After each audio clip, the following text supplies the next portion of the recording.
ձեզ կարճ ներկայացնեմ, թե մենք ինչ ենք ունեցել այս ընթացքում, ինչպես նշեցի 2025-ից 26 թվականների դիտարկված ժամանակահատված ունենք, այս դեպքում արդեն մեր արձանագրած ապատեղեկատվական արշավների թիվը գերազանցում է 116-ը, բայց ամեն օր օրական ռեժիմով ավելանում են, կան թեզեր, որոնք կրկնվում են, հիմնականում թիրախ ընդունում են խոցելի խմբերին, օրինակ LGBT համայնքին, որոնց հետ կապված տեղեկատվությունը 3-4 ամիսը մեկ կեղծ մոտիվներով կրկնվում է, թիրախավորվում են որոշակի խոցելի խմբեր, այդ դեպքում նաև որոշակի խնդիր է առաջանում, երբ մարդիկ փորձում են հավատալ, ամենատարածված դեպքերից մեկը, երբ ապատեղեկատվական գրոհների ընթացքում նշում են, որ կառավարությունը որոշակի գումար է հատկացնելու X խմբին։ Մենք ստիպված կառավարության էջում տարածեցինք այդ հերքումը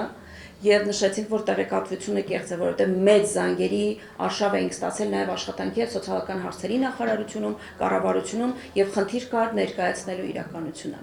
Որոշ դեպքերում նաեւ մենք արձանագրում ենք, որ ապատեղեկատվական արշավները տարածվում են հենց հերթականության բանկ, ապատեղեկատվական արշավները տարածվում են քիչ հայտնի կամ անհայտ կայքերի միջոցով, որոնք ստեղծվել են հենց նման արշավները գեներացնելու համար։ Նման փորձ եղել է Մոլդովայում, Ռումինիայում եւ մենք տեսնում ենք, որ նույն կայքերը նույն ամպլիֆայինգով տարածում են տեղեկատվություն նաեւ մեզ մոտ։ Այս դեպքում կայքերի ուսումնասիրությունը բերում է որոշակի աֆիլացում եւ այստեղ պետք է արձանագրեմ, որ լեզուն բնավ կապ չունի։ Ապատեղեկատվությունը տարածվում է անգլերեն, ռուսերեն, ֆրանսերեն, թուրքերեն, ադրբեջաներեն, այսինքն լեզուն կամ դոմեյնի գրանցման հասցեն այժմյան պայմաններում բնավ կապ չունի, թե որ երկրում գրանցված կլինի։ Այսպես ասված հայտնի մեկ բան կա, հիմնադրամ կա անարդարության դեմ պայքարի,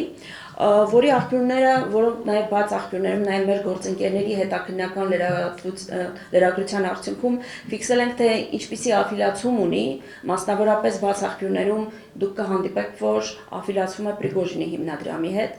Այս հիմնադրամի կողմից բավականին ինտենսիվ տարածվող տեղեկատվություն կա, հիմնականում թիրախավորում են այս դեպքում վարչապետի ընտանիքը եւ ընտանիքի անդամներին։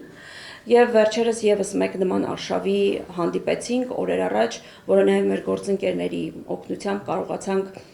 հասնել իրականությանը եւ հերքել։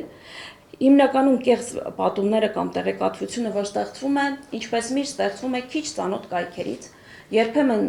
դա լինում է նաև X-ում կամ Telegram-ում օգտահաշիվներ, որից հետո բոտային կամ տրոլային ցանցերի կողմից իրենք շատ հաճախ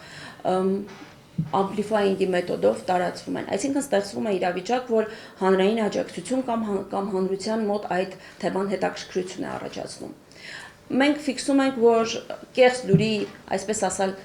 ասած, ի հայտ գալը, ծնվելը եւ հայկական մեդիատիրույթ մուտք գործելը մոտավորապես 1 շաբաթ տևում է։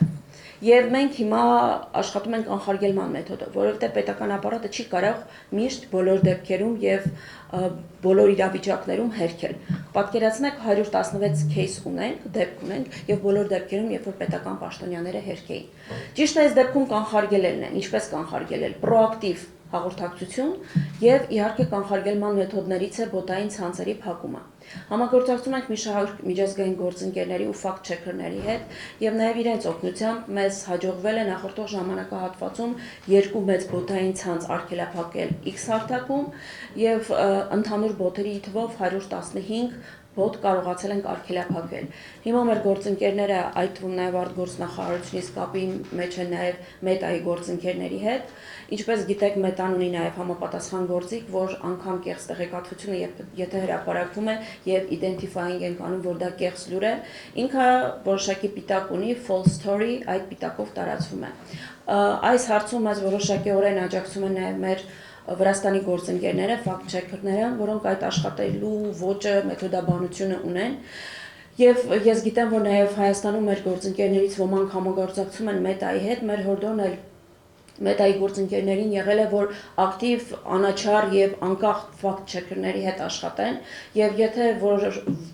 որոշ կազմակերպություններ իդենտիֆիկացում են, որ սա կեղծ տեղեկատվություն է, դա բավարար լինի իրենց համապատասխան պիտակ տալու համար։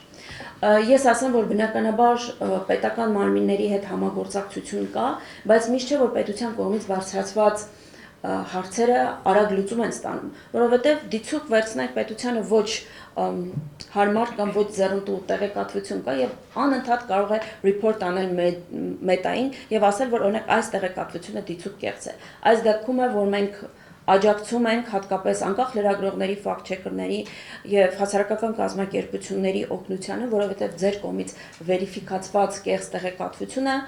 կբարձրացնի այդ վստահելիության շեմը եւ չթաքցնեն նաեւ մետայի գործընկերների հետ մեր փոխհարաբերությունների եւ շփման ընթացքում մենք նաեւ նշել ենք այն անկախ լրատվամիջոցներին, փաստեր ստուգողներին, որոնք Հայաստանում աշխատում են, լիահույս ենք, որ մոտ ապագայում կապ կհաստատեն ցես հետ եւ այդ համագործակցությունը կստացվի։